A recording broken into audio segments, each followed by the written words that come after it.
ನೆರೆದಿರ್ತಕ್ಕಂತ ನಮ್ಮ ಎಲ್ಲ ಪತ್ರಿಕಾ ಮಾಧ್ಯಮದವರಿಗೆ ವಂದನೆಗಳನ್ನ ತಿಳಿಸ್ತಾ ಇವತ್ತು ಜೆಡಿಎಸ್ ನ ಯುವ ಘಟಕದ ಅಧ್ಯಕ್ಷರಾದಂತ ನಿಖಿಲ್ ಕುಮಾರಸ್ವಾಮಿ ಅವರು ಕರೆಕ್ಟ್ ಆಗಿ ಅವರು ರಾಜ್ಯದಲ್ಲೆಲ್ಲ ನಮ್ಮ ರಾಮನಗರ ಜಿಲ್ಲೆಯಲ್ಲಿ ಕೂಡ ಅವರು ಯುವ ಘಟಕವನ್ನ ಸ್ಥಾಪನೆ ಮಾಡಕ್ ಆಗ್ಲಿಲ್ಲ. ಉದಾಹರಣೆಗೆ ರಾಮನಗರದಲ್ಲಿ ಯುವ ಘಟಕದ ಅಧ್ಯಕ್ಷರುಗಳಿಲ್ಲ, ಕನಕಪುರದಲ್ಲಿ ಯುವ ಘಟಕದ ಅಧ್ಯಕ್ಷರುಗಳು ಇಲ್ಲಿ ತನಕ ಇರ್ಲಿಲ್ಲ. ನಿನ್ನೆ ಮೊನ್ನೆ ಏನೋ ಯುವ ಘಟಕದ ಅಧ್ಯಕ್ಷರನ್ನ ಮಾಡಿದ್ದಾರೆ.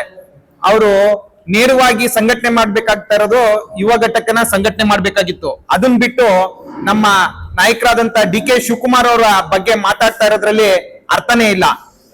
ಡಿ ಕೆ ಶಿವಕುಮಾರ್ ಸಾಹೇಬ್ರನ್ನ 2028ಕ್ಕೆ ಮಾಜಿ ಮಾಡ್ತೀನಿ ಅಂತ ಹೇಳ್ತೀರಿ.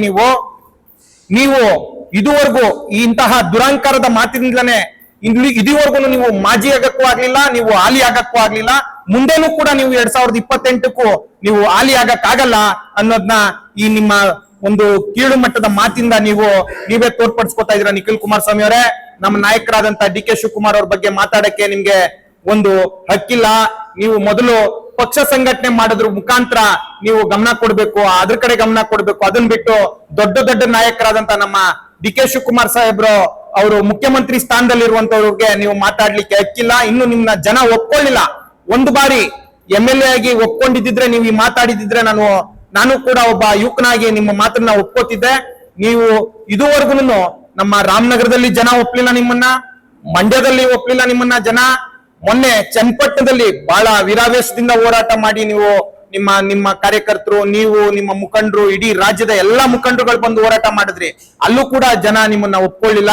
ಹಾಗಾಗಿ ನಿಮ್ಗೆ ನಮ್ಮ ಡಿ ಕೆ ಶಿವಕುಮಾರ್ ಸಾಹೇಬ್ರ ಬಗ್ಗೆ ನೀವು ಮಾತಾಡ್ಲಿಕ್ಕೆ ನಿಮ್ಗೆ ಹಕ್ಕೇ ಇಲ್ಲ ಅಂತ ಹೇಳಲಿಕ್ಕೆ ಇಷ್ಟಪಡ್ತೀನಿ. ಕನಕಪುರ ನಗರದಲ್ಲಿ ಯಾರೋ ಒಬ್ರು ಹೇಳ್ತಿದ್ರು, ಕನಕಪುರ ನಗರದಲ್ಲಿ ಅಭಿವೃದ್ಧಿನೇ ಆಗಿಲ್ಲ ಅಂತ ಹೇಳ್ತಿದ್ರು.